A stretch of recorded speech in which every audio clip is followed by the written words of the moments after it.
Will the EU take a stance for justice in Ethiopia? By Letitia Bader.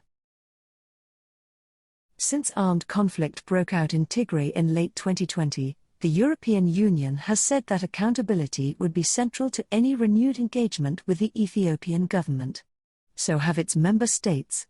During a January 2023 trip to Ethiopia, Annalena Baerbock, Germany's foreign minister, said it was essential to address human rights violations to enable reconciliation. When the fighting was at its peak, the EU helped push the needle on accountability. It spearheaded the establishment of the International Commission of Human Rights Experts on Ethiopia, an independent inquiry collecting and preserving evidence of international crimes for future prosecutions under the United Nations Human Rights Council. With the Commission's renewal up for discussion at the Human Rights Council in September, the jury is still out on whether the EU and its member states will continue to support critical investigations. Or, instead, seek smoother relations and accept Ethiopia's largely window-dressing accountability measures, which are unlikely to secure victims access to credible justice. Ethiopia's conflict has been brutal. The warring parties have broken every rule in the book, committing mass summary killings, sexual violence, and deliberately attacking healthcare facilities. The federal government and its allies have used starvation as a weapon of war in Tigray and oversaw an ethnic cleansing campaign. Despite a ceasefire agreement in late 2022, Eritrean forces controlling parts of Tigray have obstructed humanitarian access while Amhara forces continued to commit ethnic cleansing of Tigrayans from western Tigray zone. Elsewhere in Ethiopia, civilians are still bearing the brunt of hostilities. Since April, civilians in the Amhara region have been caught up in fighting between the Ethiopian military and Amhara militias. The federal government recently declared a sweeping state of emergency there. In Oromia, an abusive counterinsurgency campaign against an armed group has been underway since 2019. The government has fiercely opposed calls for independent investigations of atrocities during the conflict in northern Ethiopia, while failing to deliver credible justice and redress.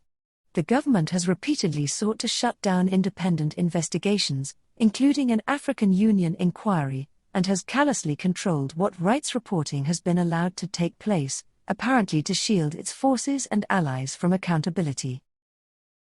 Marking its own homework. As reports of atrocities mounted in early 2021, the government finally agreed to an investigation on its terms. It accepted a joint investigation by the Office of the UN High Commissioner for Human Rights alongside the Ethiopian Human Rights Commission. To follow up on that report, which failed to produce a full reckoning of events, the government then set up a task force to oversee redress and accountability measures. But the task force has not released its findings into events in Tigray. Almost 3 years after the outbreak of conflict in northern Ethiopia, victims of some of the most serious abuses are no closer to seeing meaningful accountability. The government has repeatedly referred to a handful of prosecutions before the military courts, without any clarity about the rank of the accused, the nature of the crimes, or the outcome of those cases. That the government has not meaningfully followed up on investigations is no surprise. Successive Ethiopian governments have never allowed for credible investigations into past or more recent serious violations, or implemented genuine measures that would ensure key elements of transitional justice. More recently, the government has allowed the Ethiopian Human Rights Commission and the Office of the UN High Commissioner for Human Rights to monitor abuses in northern Ethiopia. But monitoring cannot replace the sort of in-depth investigations and evidence preservation work that an international investigative mechanism is mandated to do. The government, of course, knows the difference. It has used every tool in the box to derail international action and undermine the International Commission's work, denying investigators access to conflict-affected areas, attempting to get the Commission defunded on 2 occasions, and lobbying to prematurely terminate its mandate. Since early January, the government has conveniently pivoted toward a transitional justice process that emphasizes reconciliation and downplays criminal prosecutions. Some EU and member states diplomats argue that they should give the Ethiopian government a chance to demonstrate its willingness to ensure transitional justice. but they've also resigned themselves to a very low bar of domestic accountability steps. In their April 2023 conclusions on the future of EU engagement with Ethiopia, EU foreign ministers largely overlooked the lack of progress on domestic accountability and even failed to publicly call on the Ethiopian government to cooperate with the Commission. And yet, the EU knows that without building a strong foundation of evidence, there will be no meaningful justice for war crimes domestically or internationally. As abuses continue in Ethiopia, that evidence is unlikely to be collected without continued and robust independent investigations that are willing to identify responsible actors who should be held to account.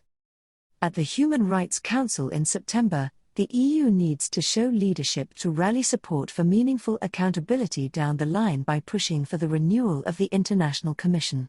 Anything less would be an abnegation of the very commitments that EU leaders at the highest levels have made and would send a clear message that victims' calls for credible justice don't count.